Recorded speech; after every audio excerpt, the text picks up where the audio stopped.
Vidyanan Online. I am Palki Jain and today we are going to start with the chapter Acid, Bases and Salt.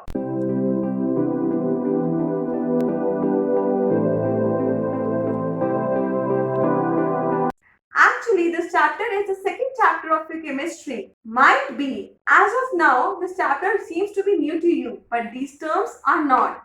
Acid, bases and salt are something which we encounter in our day-to-day life. If I tell you that the milkman often adds baking soda in the fresh milk in order to avoid the curdling of milk, so you may wonder why. Also, you must have seen that when you have stomach aches, your mother asks you to take Digene or antacids. Next, we often choose detergent rather than soap for washing our clothes. Their answers actually lies in acid, bases and salt. So the list is endless where we encounter these terms. So today in this session, I am going to introduce you with the keyword what is acid and what are the types of acids.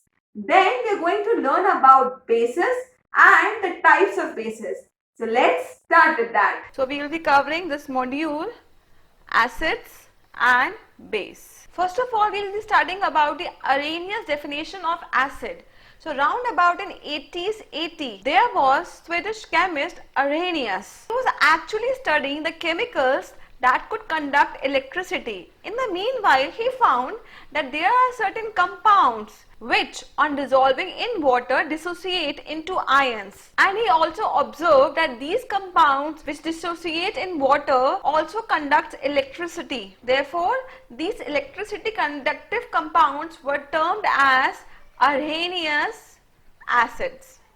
So let us see the definition of acids. So according to Arrhenius, acids are the substance which dissociates in aqueous solution. This is very important. In aqueous solution. So whatever substance you are taking, that has to be in aqueous solution, and then it dissociates in order to give you hydrogen ion. So what is hydrogen ion? When hydrogen atom, it loses one of its electron, then it forms hydrogen ion. Okay. So now we actually say Arrhenius acid as only acid, but he was the person who gave us the definition of acid. Now these acids are all around us. For example, our stomach naturally produces HCl to help digest our food. Vinegar, also known as acetic acid, is used as both preservatives and taste enhancer.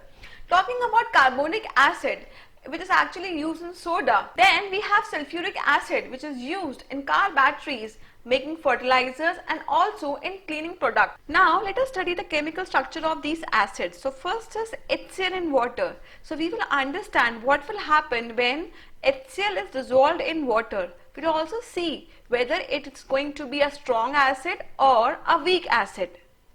Next, we are going to study about acetic acid. Acetic acid is also called as ethanoic acid. So what happens when ethanoic acid is dissolved in water?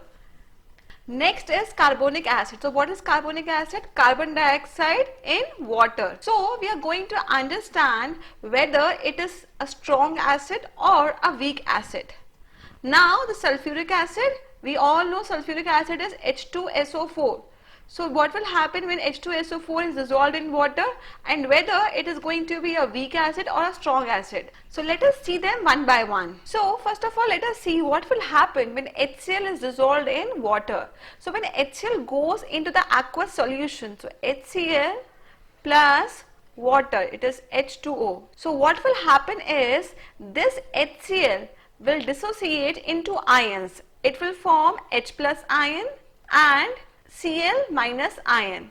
Now the Cl minus ion will roam about in the solution, but this H plus ion will start combining with H2O and will form hydronium ion. So we can also write this equation as HCl plus H2O gives you H3O plus Cl minus, because this H plus ion being less stable will start combining with H2O and will form hydronium ion.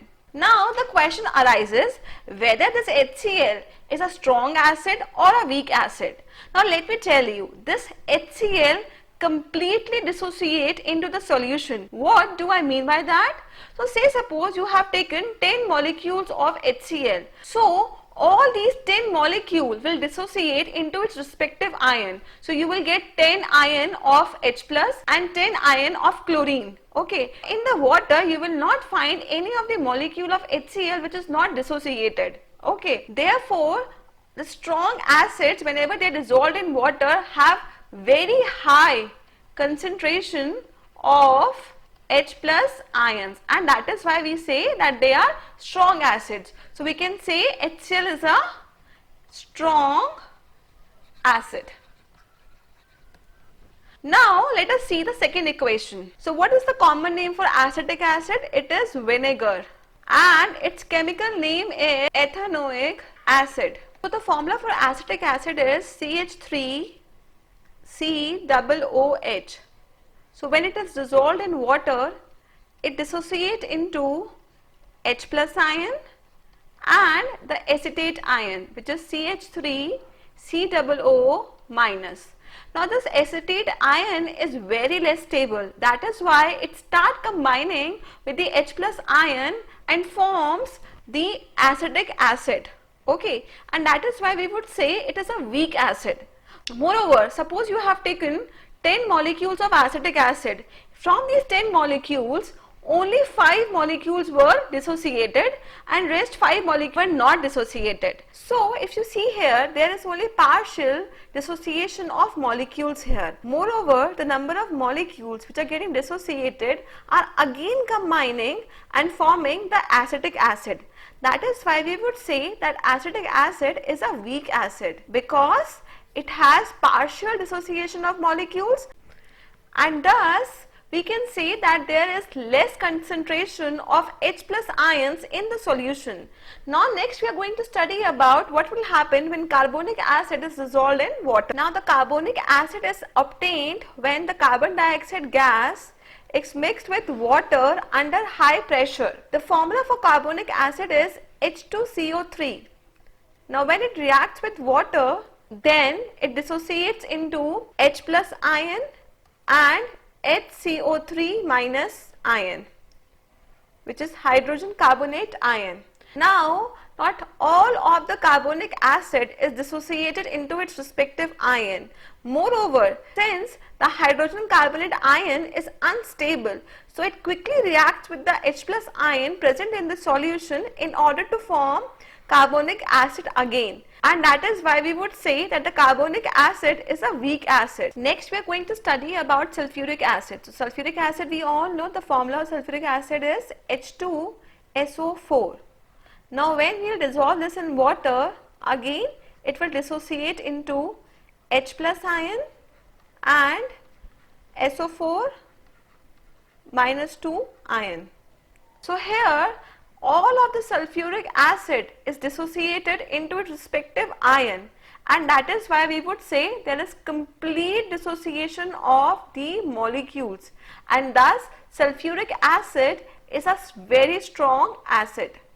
Okay, now the question arises, why strong acids are dangerous and cannot be consumed, whereas the weak acids, like we talked about acetic acid and carbonic acid, they can be consumed? So the answer is that the human body tries to maintain the amount of H plus concentration in the body, and whenever it comes in contact with even a little amount of strong acid, then the amount of H plus ions present in the body increases, and therefore that could harm our body. Now next we are going to see the difference between the strong acid and weak acid. So the way we have discussed before, we all know that strong acids dissociate completely, and that is why you have very high concentration of hydrogen ions in the solution, whereas weak acids, they dissociate partially, and that is why the concentration of hydrogen ions is very low in the solution.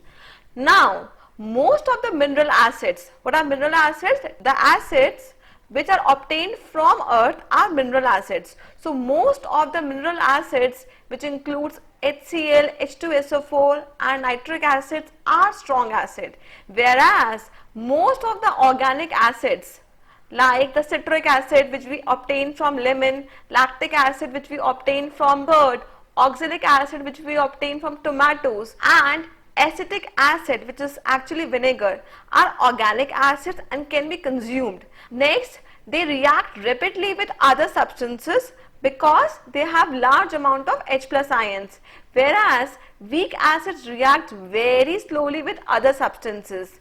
The last is strong acids are strong electrolytes. That means they can conduct electricity very easily, whereas weak acids have very less amount of H plus ions, and that is why they are weak electrolytes. I hope now you're clear with acids. Let us start with base. So bases are just about as common as acids. For example, the toothpaste which we use is the very first base of a day. It contains sodium fluoride, which is actually slightly basic. Now the soap and detergents which we use in our daily life, it's also made up of base, which is sodium hydroxide. Now let us understand the Arrhenius definition of a base. So base is a substance which can neutralize an acid. So as per the Arrhenius theory, base are the substances which dissolve in aqueous solution in order to give hydroxide ions. So it gives hydroxide ions after dissolving in water.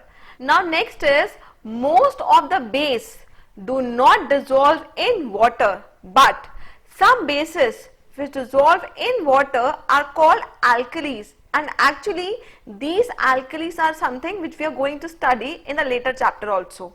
Okay, so the most common alkalis are sodium hydroxide, potassium hydroxide, calcium hydroxide, and so on.